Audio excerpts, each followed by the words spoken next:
नारद की युक्ति। कश्यप तेजस्वी और धर्मात्मा महर्षि थे।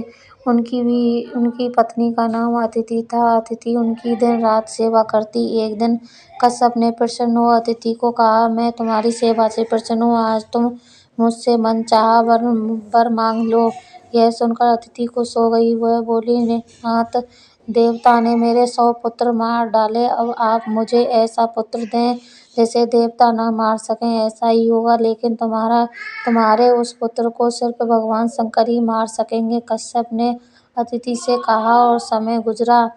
अदिति के एक पुत्र पैदा हुआ। उसके 1000 सिर, 2000 पाँव तथा 2000 आंखें थीं। वह घमंड से चूर होकर अंधों की तरह चलता था, इसलिए उसका नाम अंधक पड़ गया। वह अत्याचारी था तथा सभी उससे डरते थे। अंधक युवा हो चला था, अब उसके अत्याचार भी बढ़ते ही जा रहे थे। वह यज्ञ करने साधु सन्यासियों का अपहरण कर लेता, उन्हें परेशान करता। फसल धार्मिक अनुष्ठान बंद हो गए। महर्षि कश्यप और अदिति ने अंधक को बहुत समझाया, लेकिन सब बेकार। वह एक कान से सुनता और दूसरे से निकाल देता। देवता परेशान हो उठे। वे अंधक से मुक्ति पाने के लिए उपाय सोचने लगे। उन्हें पता भी था कि अंधक को केवल शंकर भगवान ही मार सकते हैं। देवता शंकर जी से मिलने चल पड़े। रास्ते में उन्हें देवऋषि नारद मिल गए। देवताओं की बात सुनकर वह चिंतित हो उठे। वह बोले, मैं इसके लिए कोई उपाय सोचता हूँ, इसका हल शीघ्र ही निकल जाएगा। आप निडर होकर अपने अपने घर जाइए। देवता नारद जी का यह आश्वासन पाकर देवता लौट गए। नारद जी वहीं विचार करने लगे। उनके दिमाग में एक युक्ति आई। वह वहां से चल दिए। वह मंदार पुष्प की माला पहन अंधक के पास पहुंचे। मंदार की महक अंधक को भा गई। वह नारद जी से बोले, ये मुनि, यह कौन सा पुष्प है, यह कहाँ मिलता है? नारद जी ने मुस्कुराते हुए कहा, यह मंदार पुष्प है और यह मंदार पर्वती स्थित काम्या उपवन में ही मिलता है।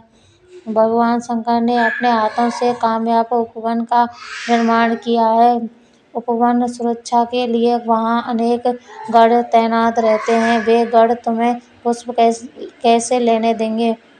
नारद जी ने अपनी आशंका व्यक्त की। अंधक ने पूछा, शंकर ने इस पुष्प की इतनी सुरक्षा की है? नारद ने कहा, मंदार साधारण पुष्प नहीं है, इसकी सुगंध का असर तो तुमने देख ही लिया। इससे मनुष्य की मनोकामनाएं पूर्ण होती हैं। नारद की बात सुनकर अंधक बोला, अच्छा, ऐसी बात है तो मैं इस पुष्प को प्राप्त करके ही रहूंगा, चाहे इसके लिए मुझे शंकर जी से युद्ध क्यों न करना पड़े। नारद जी की युक्ति काम कर गई।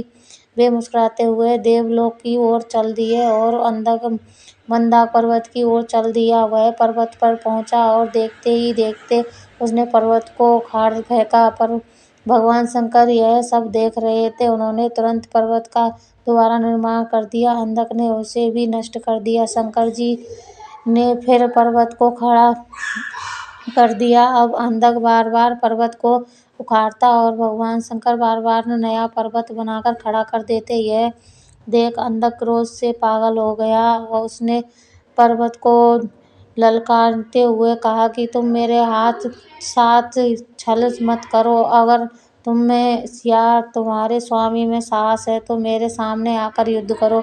अंधक की बात सुनकर भगवान शंकर हाथ में त्रिशूल लिए वहां उपस्थित हो गए।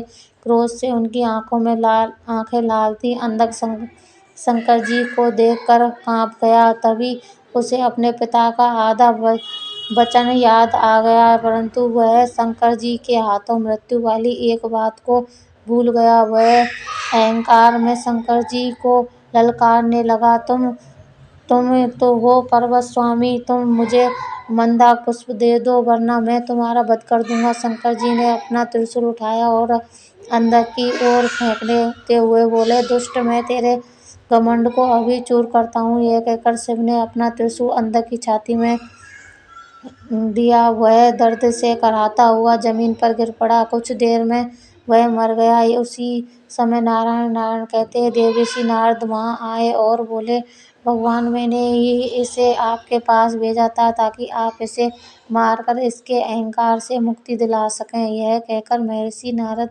देवलोक चले गए। अंधक के मरने का समाचार देवताओं ने सुना तो वे प्रसन्न हो गए, पुष्प वर्षा करने लगे। कहानी अच्छी लगे तो लाइक कमेंट शेयर करें, सब्सक्राइब जरूर करें चैनल।